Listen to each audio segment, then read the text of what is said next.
Good morning, guys.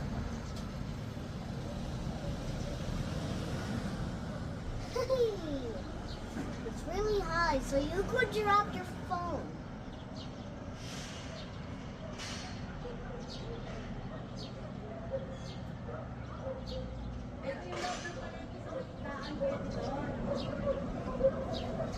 This is like what Papa said. If you drop that, you have to drop it down so it's not useless. You have to drop down another one so it's not useless.